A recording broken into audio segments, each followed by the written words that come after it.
Nous saluons au nom de Jésus. Et bienvenue à notre programme Vérité et Réalité, 82e épisode. Que le Seigneur augmente vos bénédictions en cette fin d'année. Nous étions ensemble hier soir pour le temps de se surpasser. Justement ça, on va reprendre samedi encore. Alors, ce soir, c'est Vérité et Réalité, 82e épisode.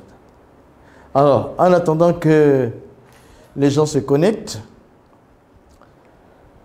je vais seulement passer quelques bonnes nouvelles. Comme je vous dis souvent, par rapport à l'évolution du corps de Christ dans le monde, j'ai dit que Jésus gagne toujours des âmes. On a un canal médiatique assez fort en Afrique du Nord. Les paraboles là, nombre de musulmans se convertissent à travers les messages que les collègues donnent sur les télévisions. Voilà, on avance. De toute façon, la victoire est à Jésus. C'est lui qui travaille par le Saint-Esprit. Que tous les ministères se mettent en valeur maintenant. Que tous les ministères mettent à l'œuvre leur talent et leur capacité, afin que le royaume de Dieu puisse avancer véritablement. D'accord? Nous sommes en fin d'année. Je pense que les gens vont arriver pour se connecter. Nous sommes en fin d'année. Déjà, il reste que autour de 2 semaines pour la fin de l'année 2023. Ça va passer comme ça. Mais il y a encore quelques jours. Et ces jours-là exigent notre prudence, notre discernement, notre foi. On doit toujours livrer le bon combat de la foi tous les jours, jusqu'à ce que nous soyons en 2024. Et une fois là-bas, ce sera vraiment une autre saison. Mais entre-temps, je vais prier, toujours prier. J'aime la prière. Je vais prier pour vous qui nous regardez, vous qui nous assistez, vous qui nous aidez, nos abonnés et toutes les familles. Seigneur, tu es vivant et puissant. En ce jour, nous élevons la voix vers toi et demandons ta clémence, ta grâce, la profondeur de ton amour en faveur de tous nos abonnés, en faveur de tous les frères en Christ, en faveur de l'Église et en faveur des nations. Nous sommes une nation sainte, dispersée dans des nations. Alors Seigneur, que ton esprit manifeste ta gloire dans la vie de chacun d'entre nous et que le corps de Christ soit toujours cette lumière qui amène les gens à la lumière du Christ. Que ta grâce et ton amour manifestent ta gloire, notre Dieu, de par le monde. Les missionnaires qui sont éparpillés d'ici et là, nous prions par l'Esprit de Dieu et demandons que Dieu les rende efficaces et les protège. La jeunesse qui monte, la jeunesse africaine, européenne, américaine, asiatique, etc. Un jeune est un jeune et la parole demeure. Tous sont prêchés et sont privés de la gloire de Dieu. Dans chaque continent, c'est la même chose. Et je prie en ce moment-là pour les jeunes d'Afrique, d'Europe, d'Amérique, d'Asie, du Moyen-Orient, que la main de Dieu soit sur cette jeunesse, afin qu'elle ne se suicide pas et qu'elle ne marche pas dans des visions intellectuelles sans Dieu et qu'elle ne fasse pas des déviations sexuellement parlant et que cette jeunesse soit le modèle des générations à venir. Que la main de Dieu se révèle, que la gloire de Dieu se manifeste, que l'honneur de Dieu se révèle et s'élève, que le Seigneur bénisse cette jeunesse et lui donne de focaliser Dieu pour son séjour terrestre. Gloire à ton nom, Seigneur. Merci. Et donne aussi à nos autorités la sagesse de bien gérer la jeunesse maintenant et plus tard. Et si, Seigneur, les adultes, les personnes âgées comme nous autres, merci, Seigneur, pour tout ce que tu fais, pour tout ce que tu vas faire. Au nom de Jésus-Christ. Amen. Amen. Est-ce qu'on peut aller ou on attend encore 5 minutes, 2 minutes? On fait quoi? On attend un peu. Voilà. Est-ce que vous avez... Moi, je sais que... Moi, je préfère...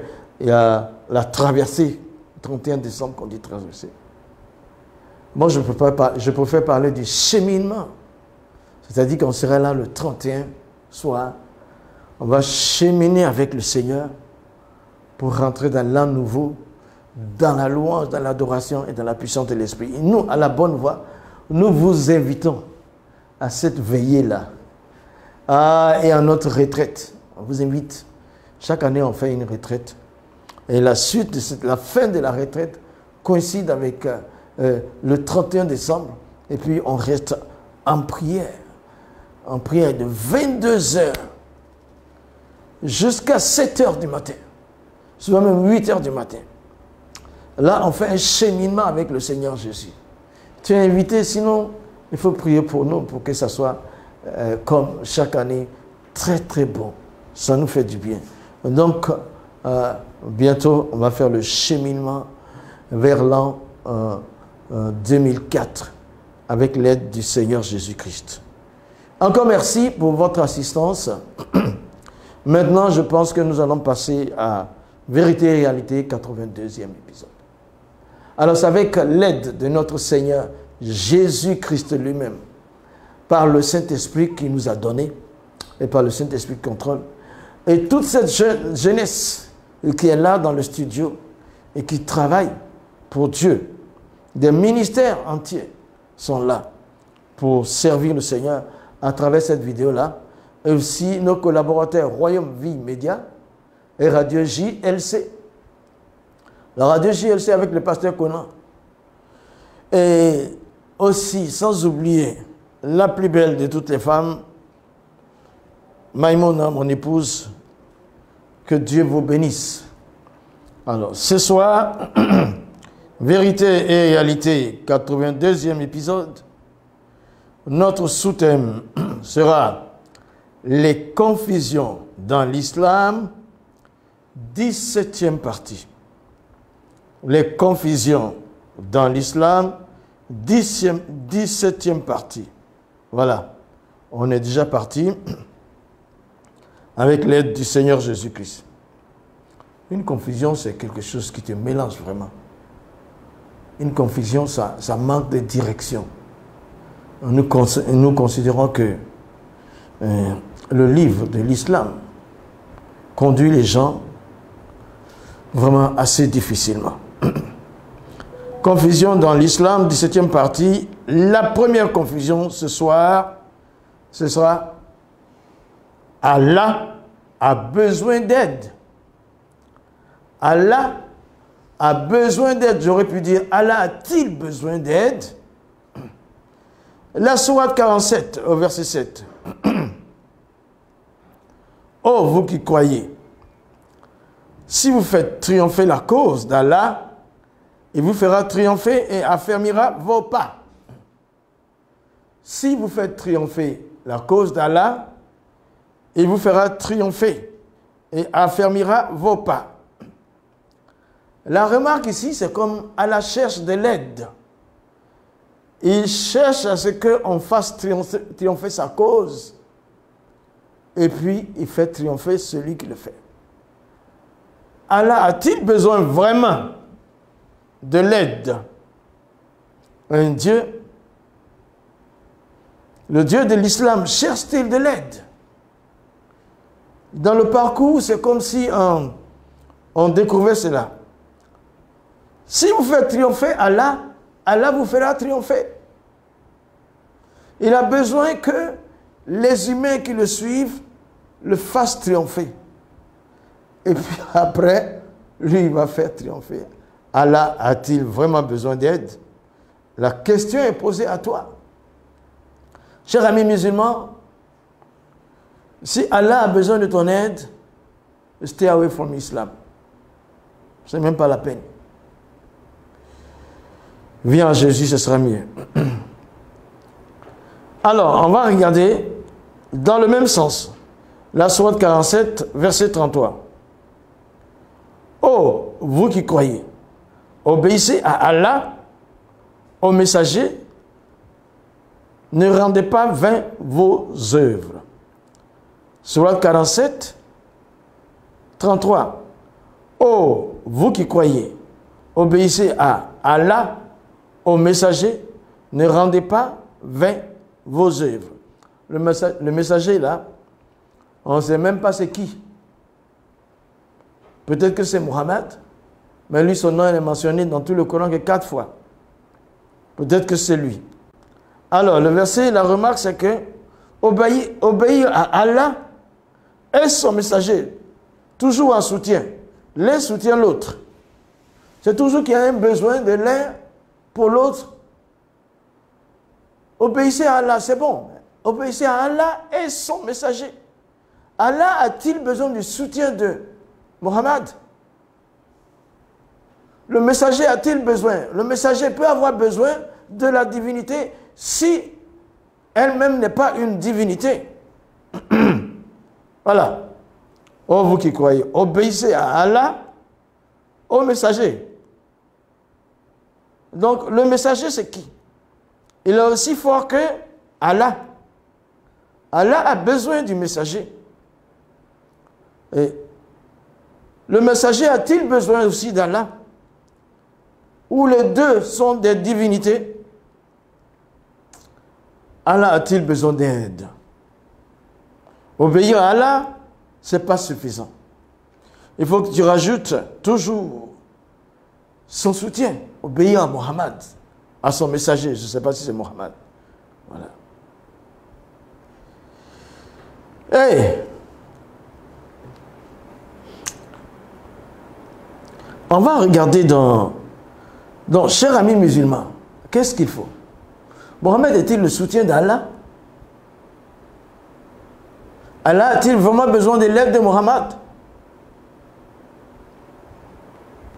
Ça, c'est la première confusion, on est toujours dedans. Obéir à Allah et son message, toujours en soutien l'un à l'autre. Et il y a aussi, malgré ça, l'intercession en faveur de Mohammed. Bukhari rapporte. Bukhari, nous savons, c'est un hadith très très fiable. Bukhari rapporte, le Seigneur a réservé à chacun de ses messagers une invocation qui s'est promis d'exaucer. Chacun utilisa de son vivant. Quant à celle du prophète, ce dernier dit, j'ai conservé mon invocation afin qu'elle puisse être en faveur de ma communauté le jour du jugement dernier. Bon, ce que rapporte Bukhari ici, dans ce hadith, c'est un peu grave. Alors, dans l'islam, ce hadith démontre que chaque messager a des requêtes à présenter à Dieu, a des sujets de prière à présenter à Dieu. Et Mohammed a dit, lui, son sujet de prière, il va le réserver au jour du jugement. Il va pouvoir intercéder pour les autres. D'accord? Il a même un programme d'intercession. C'est le suivant.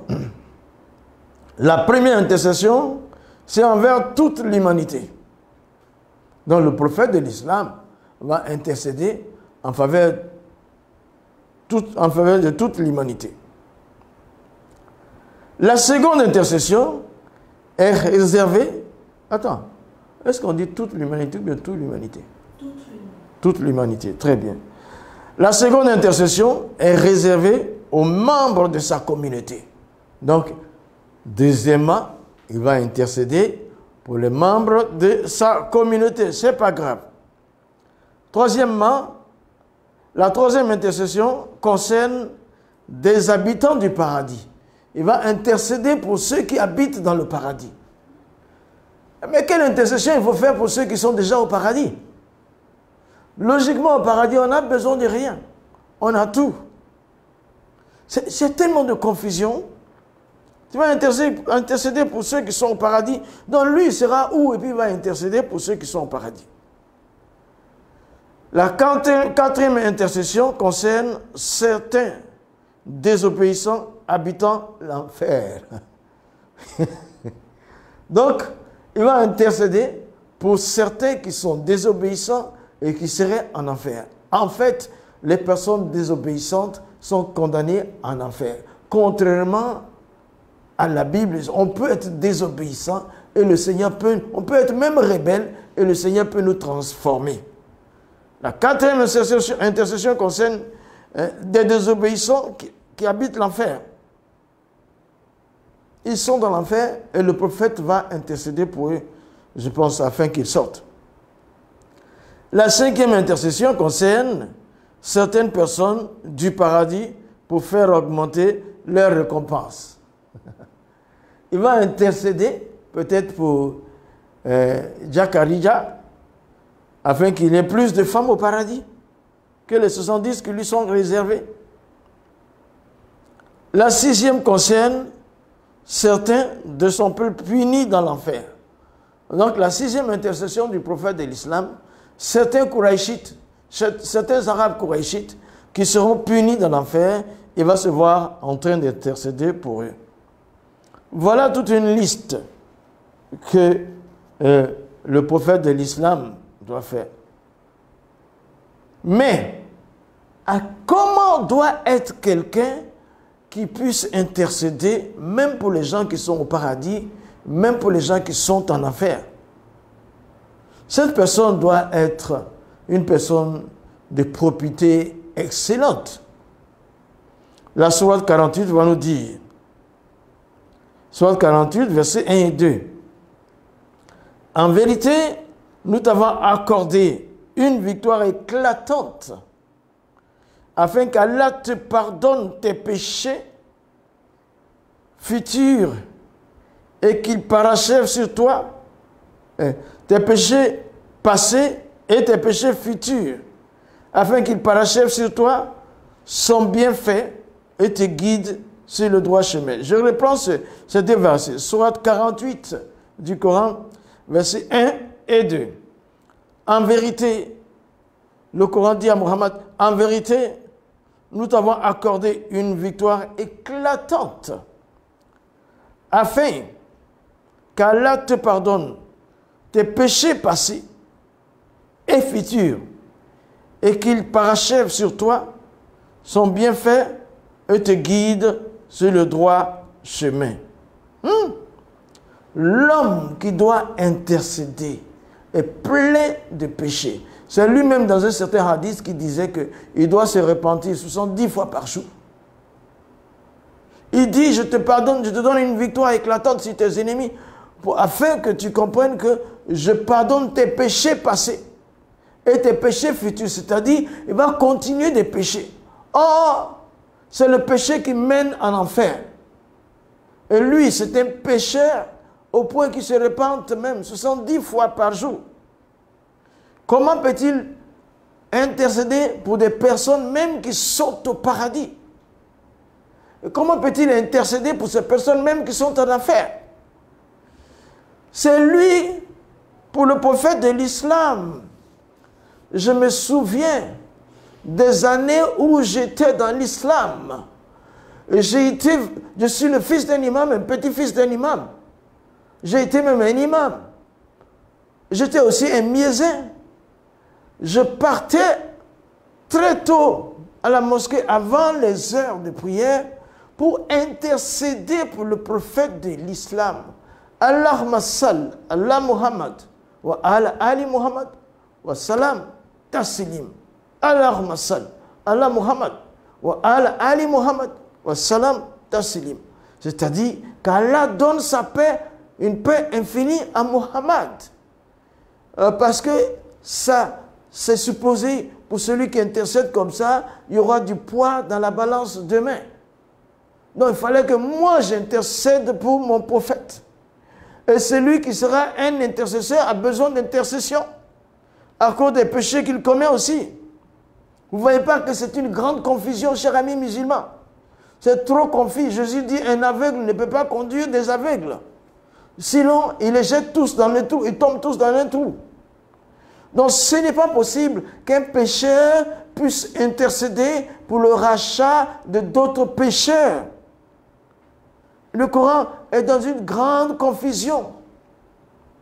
Chers amis musulmans, ne restez pas dedans. Ne restez pas dedans. Quelqu'un d'autre dirait, stay away from Islam. Sors de l'islam. C'est trop confus. Un pécheur n'a jamais pu intercéder pour d'autres pécheurs.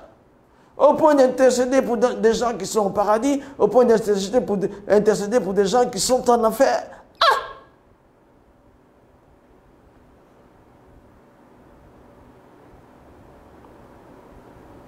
Le Coran même dit que Mohammed est pécheur. Le Coran dit qu'Allah lui pardonne ses péchés passés et futurs. Comment c'est-il qu'il peut intercéder valablement pour d'autres pécheurs comme lui? Il fallait être présent à la mosquée pour intercéder. C'est ce que j'ai fait. À Médine, pour ceux qui accomplissent le pèlerinage. Ils vont à la Mecque et puis il y a un rituel qui les amène à la tombe de Mohammed à Médine. La tombe, elle est là depuis plusieurs siècles. Il serait mort là, enterré là. Et les musulmans, ils vont aller toucher même, ou alors ils vont tendre la main. Ils vont dire salam alayka, ayuha nabi. Salam alayka, que la paix soit sur toi. Ayuha nabi, ayuha nabi. Salam alayka, ayuha nabi. Salam alayka, ayuha nabi. Que la paix soit sur le nabi, le messager. C'est une occasion de chute même pour les pèlerins. Ils parlent à un mort pour recevoir l'esprit de mort. Il est mort, il n'est pas ressuscité. Et il faut que ceux qui partent en pèlerinage intercèdent encore pour lui. C'est pourquoi il ne peut pas être un intercesseur. Il n'est pas qualifié pour l'être. C'est Jésus qui est à la droite du Père qui intercède pour nous. Lui, il n'a jamais connu de péché. Il est mort, mais il est sorti d'entre les morts. Et il s'est levé au ciel en face de 500, en présence de 500 personnes à la fois. Réunis au même endroit, l'ont vu partir. Et là, il intercède pour nous. C'est compréhensif. Il n'a jamais péché. Le Coran dit Goulaman Zakian. Un enfant pur est né dans la 19e sourate. Cher ami musulman, je sais que tu es intelligent et que tu es prudent et sage. Tu comprends que tu ne peux pas compter sur quelqu'un qui est un pécheur pour enlever tes péchés, pour intercéder pour que tes péchés te soient effacés. Or, ce sont tes péchés qui seront comptabilisés sur la balance Midjan. Viens seulement Jésus. Mohammed, il y a un hadith qui dit, c'est Bukhari, volume 9, livre 87, numéro 147. Il dit, Mohammed visitait une famille musulmane qui venait de perdre un proche. Une femme s'adressa alors au défunt. Voilà, on parle mort. Voilà, on parle mort. Qu'Allah ait pitié de toi. Je témoigne qu'Allah t'a honoré. La femme parlait au défunt. Et le prophète Mohammed de l'islam lui posait la question suivante. Madame, comment sais-tu qu'Allah l'a honoré? Comment le sais-tu? Car le mort même ignore son sort. Et il reprend la parole pour dire, je suis moi-même le messager d'Allah, mais j'ignore ce qui m'arrivera tout comme toi. C'est-à-dire, lui-même, le prophète de l'islam, il dit, non, ne dit pas que Allah a honoré le mort, parce qu'un mort n'est pas honoré, parce qu'il ne sait pas ce qui l'attend. Et il ajoute, moi-même qui te parle, je ne sais pas ce qui m'attend, comme toi-même qui parles. C'est Bukhari, volume 9, livre 87, numéro 145. Vous savez, si on vous dit que Mohammed va intercéder pour vous, n'y croyez point. Ce n'est pas possible.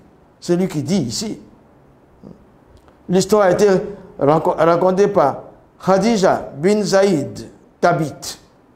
C'est Bukhari, l'authentique Bukhari, volume 9, livre 87, 145. Stay away from Islam. Et garde-toi, éloigne-toi de l'islam. Toi qui n'es pas encore parti là. Sors. Toi qui es dedans, sors, sors, sors, sors.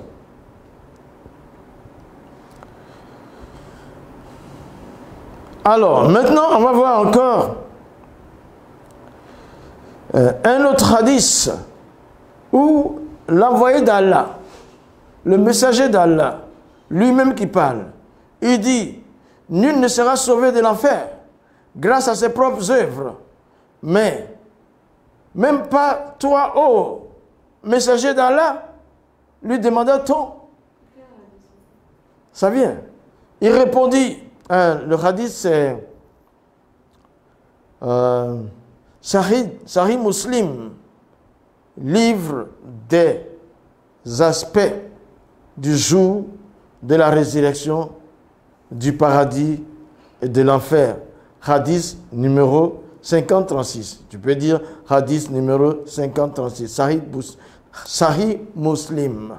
Sahih Muslim. Sahih Muslim, livre des aspects du jour, de la résurrection, du paradis et de l'enfer. Hadith numéro 5036. Je reviens dessus encore. Sahih Muslim. Sahih Muslim. Livre des aspects des jours du jugement, de la résurrection, du paradis et de l'enfer. Hadith numéro 5036. Alors, c'est Bukhari qui le fait, qui le dit. L'envoyé d'Allah dit, nul ne sera sauvé de l'enfer grâce à ses œuvres. Oh! Même pas toi, oh! Envoyé d'Allah, lui demandait-on. Il répondit, même pas moi, répondit-il, à moins que Dieu, à moins qu'Allah m'accorde sa miséricorde. Mais vous devez suivre quand même le droit chemin. Sahih Muslim, livre des aspects des jours de la résurrection, du paradis et de l'enfer. Hadith numéro 5036. C'est la confession du prophète de l'islam qui nous est rapporté dans ce hadith. C'est un hadith sahih, c'est-à-dire que c'est authentique. Il dit que personne ne peut être sauvé par des œuvres. C'est maintenant qu'il le dit. Après avoir mis devant les gens la balance, que les bonnes et les mauvaises œuvres seront pesées, maintenant il voit qu'à un certain moment de sa vie, il est obligé de déclarer que nul ne sera sauvé par ses propres œuvres, même par lui-même, il dit. C'est rapporté par Sahih Muslim, le hadith numéro 5036. Alors, c'est confirmé dans le Coran par la sourate 19, les versets 71 et 72. Sourate 19, 71 et 72. Sourate 19, 71 et 72. Il dit, il n'y a personne parmi vous qui ne passera pas par l'enfer, car il s'agit là pour ton Seigneur une sentence irrévocable. Ensuite, nous délivrerons ceux qui étaient pieux et nous laisserons les injustes agenouillés. Je reprends ce texte. Sourate 19, c'est la sourate Mariam, les versets 71 et 72. Il dit, il n'y aura personne parmi vous qui ne passera pas par l'enfer. Car il s'agit pour ton Seigneur d'une sentence irrévocable. Ensuite, nous délivrerons ceux qui étaient pieux et nous laisserons les injustes agenouillés. La sourate Mariam, 71 et 72, sourate 19 donc, dit quelque chose de très profond. Premièrement, il ne peut pas avoir de piété qui puisse permettre à une personne qui croit en cette doctrine d'aller au paradis. Il n'y a aucune forme de piété qui puisse permettre à une personne qui croit en cette doctrine d'aller au paradis. Parce qu'il dit, tous vont partir dans l'enfer, c'est irrévocable, et puis nous enlèverons ceux qui sont pieux. Mais il n'y a pas possibilité de piété qui puisse aider quelqu'un pour entrer au paradis. Ça ne peut pas exister. Ça ne peut pas exister. Vous allez voir pourquoi je dis ça. Mais en même temps, comprenez qu'il dit que c'est tout le monde, sans exception, qui va entrer au paradis, en enfer. Ça, ce n'est pas faux selon la doctrine de l'islam et selon les versets qui suivent. Après ce que le prophète de l'islam l'a dit dans le hadith plus haut cité, aucune œuvre ne peut pas. Donc aucune personne pieuse ne peut pas. Il n'y a pas de piété. Personne ne peut être assez pieux pour rester au paradis et ne pas aller en enfer. Tout le monde va y aller selon la doctrine de l'islam. Donc toi qui m'écoutes, cher ami musulman, je ne sais pas le but du fait que tu sois musulman, c'est dans quel but? N'est-ce pas pour aller au paradis que tu vas dans une religion? Et si on te dit que cette religion te mène certainement en enfer, que vas-tu faire, cher ami? La vie ici est tellement courte, on passe l'éternité soit dans le paradis, mais si c'est l'enfer, que Dieu nous garde. Dès que tu lis ça, stay away from Islam, quitte, abandonne en même temps, cherche le chemin du paradis. Mais pourquoi tu t'entêtes? Il ne peut pas avoir d'état humain assez pieux pour acheter une place dans le paradis. Or, ce verset nous dit que tous vont en enfer et ceux qui sont pieux vont sortir. Ils sont pieux comment? Qu'est-ce qu'il peut faire? Leur piété qui va les sortir de l'enfer pour les amener au paradis. Parce que dans leur nature, ils sont ce qui suit. Sourate 100, versets 6 et 7. Sourate 100, versets 6 et 7. Ils sont pécheurs, donc. 100e sourate, versets 6 et 7. L'homme est cet ingrat envers son Seigneur. Et il est témoin de son ingratitude.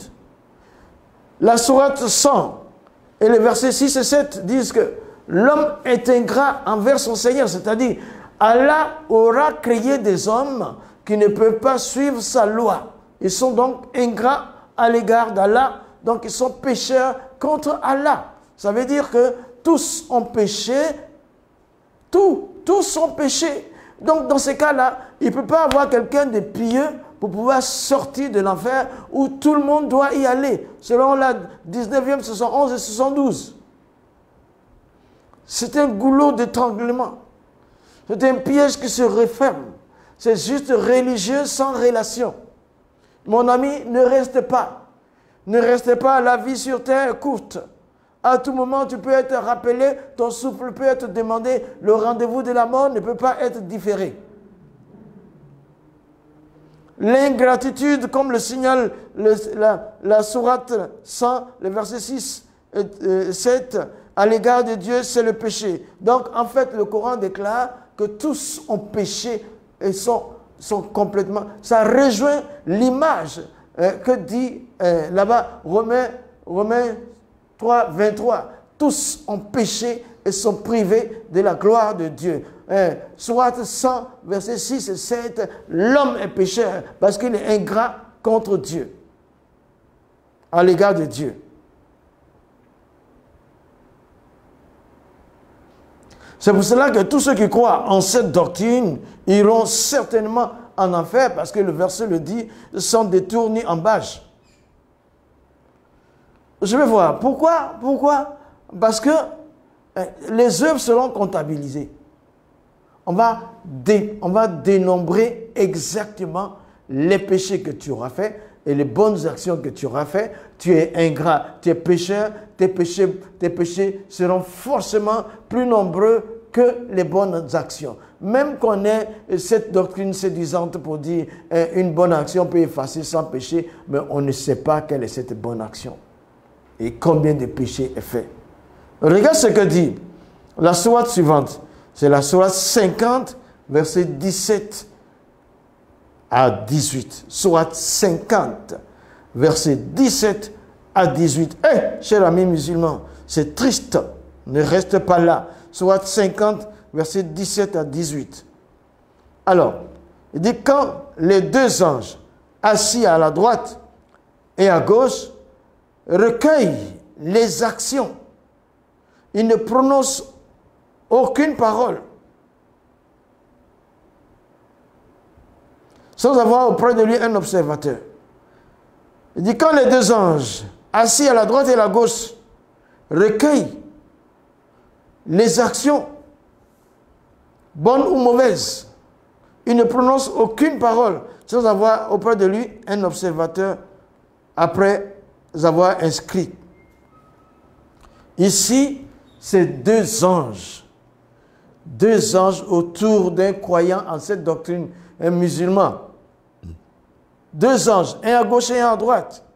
Celui de gauche, il recueille les actions négatives et celui de droite, les bonnes actions, en silence. Il note ça. C'est pourquoi tout sera noté. Et si tu es pécheur, qu'on note tes actions, on va voir plus de péchés que de bonnes actions. Alors, c'est pour ça aussi que tous doivent aller en enfer. Ne reste pas. Ça fait que tu ne pourras pas échapper à l'enfer. Surtout que c'est carrément indiqué. 19e sourate, sourate Mariam 71 et 72. Et le prophète de l'islam, dans un hadith, il dit, personne ne peut aller au paradis par ses propres œuvres. Grave de grave. Vraiment grave. Cher ami musulman, mon âme est triste. Je me force de te parler. Sur la base de la parole, sur la base c'est scripturé. Tu peux les prendre, tu peux chercher, tu peux trouver, tu peux faire tes recherches. Mais voilà, je suis là avec tous mes frères et mes enfants ici pour passer du temps, pour t'interpeller, afin que tu ne restes pas dans l'islam. Parce que tu ne peux pas avoir une certitude d'aller au paradis. Encore moins, le prophète pécheur ne peut pas intercéder pour toi. Il a besoin de l'aide.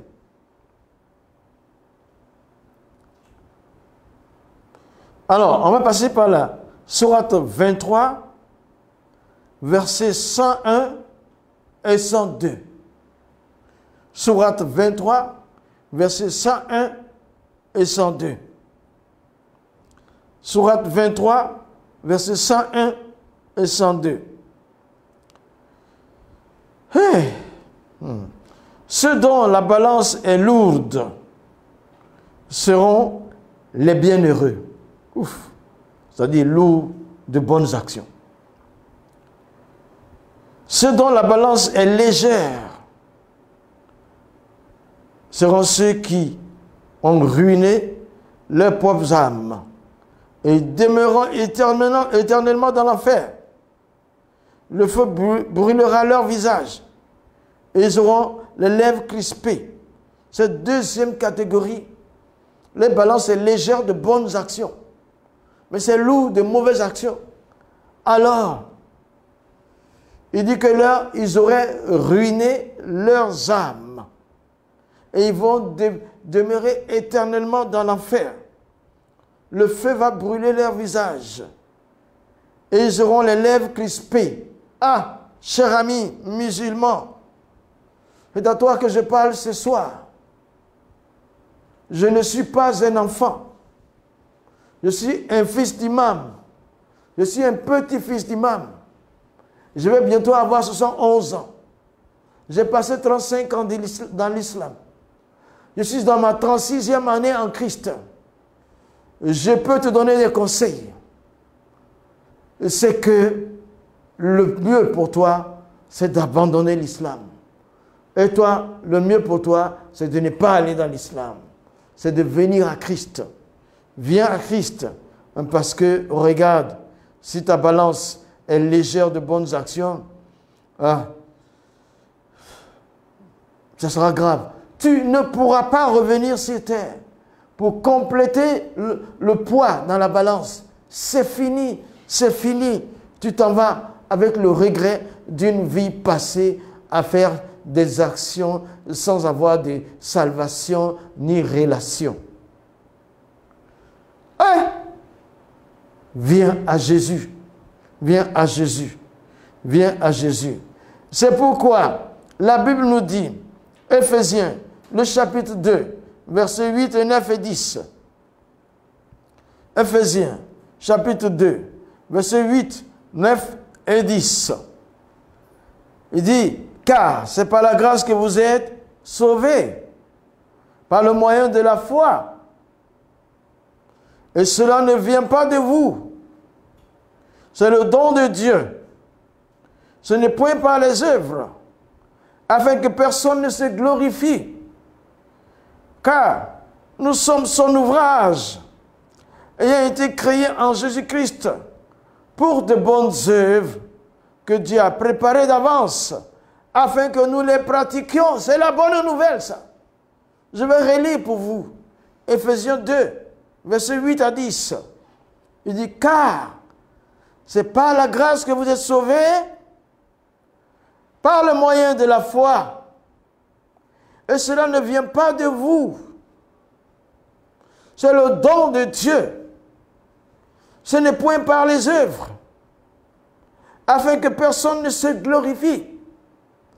Car nous sommes son ouvrage, ayant été créés en Christ Jésus pour de bonnes œuvres que Dieu a préparées d'avance, afin que nous les pratiquions.